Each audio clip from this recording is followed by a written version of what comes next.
আপনারা দেখছেন খুলনার সময়ের খবর। খুলনা 5 আসনের ধানের শীষ মনোনীত প্রার্থী প্রবীণ নেতা আলী আসগার লবি তার নিজ আসনে ফুলতলায় উঠোন বৈঠকে এই মুহূর্তে নেতা কর্মী এবং জনতার উদ্দেশ্যে যা বলছেন। আমাদের দলের 232 জনের নমিনেশনের নাম ঘোষণা করেছে এবং তার মধ্যে আমাকে খুলনা 5 থেকে ঘোষণা করেছেন। এতদিন তো ছিলাম আমি, যেটা ছিল সেটা কিন্তু আনঅফিসিয়াল ছিল।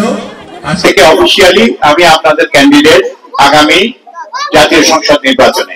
যেহেতু অফিসিয়াল অ্যানাউন্সমেন্ট হয়ে গেছে, আর এই অ্যানাউন্সমেন্টটা আমি যেখানে দ্বারা শুনছি সেটা হচ্ছে আমার নিজের গ্রাম, তো আমার চেয়ে ভাগ্যবান তো আর কেউ নেই, তাই না? তো আমার এখন কর্তব্য কি, সেটা হচ্ছে আজকের থেকে কাজে লাগা এবং আমাদের এই ডুমুরিয়া এর উন্নয়নের কাজ করা।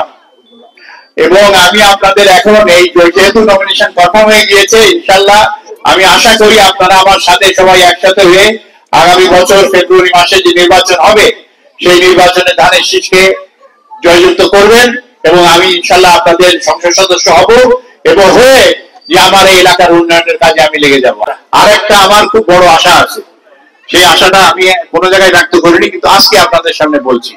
আমি চাই যে আমাদের এই ডুমুরিয়া ফুলতলা এলাকাতে 2টো ইউনিভার্সিটি করতে, কেননা পড়াশোনায় জাতির মেরুদণ্ড।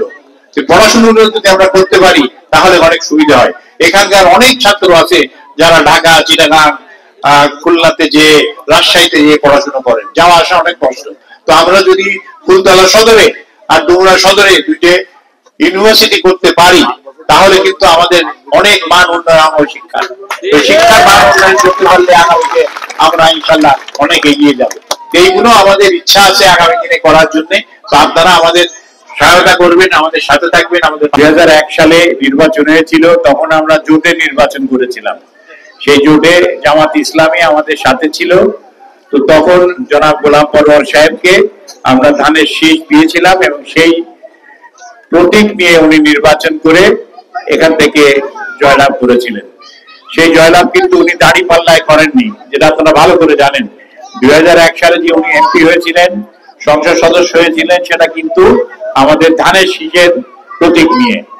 এবং এই প্রতীক নিয়ে উনি জয়যুক্ত হওয়ার পরে 5 বছর এখানে উনি সংসদ সদস্য ছিলেন এবং সেই আমলে উনি সংসদ সদস্য হওয়ার পরে আমি দেখিনি, কিন্তু আমি শুনেছি যে আমাদের কোন লোকের কোন রকম, আমাদের যারা আমরা বিএনপি করি, জাতীয়তাবাদী দল করি, তারা গেলে উনি বলতো যে আপনি আমাদের মসজিদের আমিরের কাছে যান, ইমাম সাহেবের কাছে যান, এখানে যান, ওখানে যান, কোনো কাজ করে দিতেন না।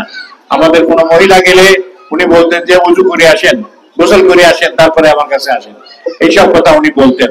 এবং সেই সময় আপনারা জানেন যে আমাদের মোল্লা সিরাজ হত্যা হয়েছিল, আমাদের যুব দলের তখন নেতা ছিল মোল্লা সিরাজ, সে হত্যা হয়েছিল। এসব কর্মকাণ্ড আপনারা সব দেখেছেন বিগত দিনে এবং যা কিছু উনি করেছেন তার সব কর্মকাণ্ড আপনাদের হাতে আছে। আর এখন ওনারা এসে ওনারা ধর্মের নামে রাজনীতি করছেন। আপনাদের বাড়ি বাড়ি যে বলছেন বেহেশতের টিকিট দেবেন, তো আমার আগে সবাই বলছে বেহেশতের টিকিট দেওয়ার মালিক কেউ না, বেহেশতের টিকিট দেওয়ার মালিক কে? আল্লাহ। আমার এই শেষ বয়সে আমার দলকে বলা হয়েছে তুমি যাও তোমার এলাকার উন্নয়নের জন্য, তোমার লোকের পাশে থাকো এবং এখানকার যেভাবে উন্নতি করা যায়, উন্নয়ন করা যায় সেটি করার ব্যবস্থা করো। আমি সেই জন্য আপনাদের কাছে আসছি। আমার কিন্তু চাওয়া পাওয়ার কিছু নাই। আমার এই শেষ জীবনে আমি আপনাদের সাথে থেকে আমার এই এলাকা, যেটা এই ডুমুরিয়া, এই এলাকার উন্নয়ন করতে চাই আমি। আপনারা নিশ্চয়ই জানেন যে আমাদের এই এলাকা, এটা কিন্তু একটা স্বর্ণের খনির মতো এলাকা। আমাদের এই এলাকা থেকে বাংলাদেশের থেকে সবচেয়ে বেশি চিংড়ি উৎপাদন হয় এবং এই চিংড়ি মাছ বিদেশে যায়। আমাদের এলাকার চিংড়ি মাছ এটা খুব প্রসিদ্ধ চিংড়ি মাছ, যেটা আপনারা উৎপাদন করেন। তো আমরা ইনশাল্লাহ আগামী দিনে ক্ষমতা আসলে আমাদের এই বিল ডাকাতিয়ার পানি নিষ্কাশনের ব্যবস্থা চিরস্থায়ী বন্দোবস্ত করার পরে আমাদের এই ঘের বাড়ি উন্নয়নের কাজ করতে হবে এবং পৃথিবীর মধ্যে যাতে আমরা 1 নম্বর রপ্তানিকারক হিসেবে চিহ্নিত হতে পারি, সেই জন্য আমাদের বিল ডাকাতিয়া বন্ধ করে এই ডুমুরিয়ার কাজ করতে হবে।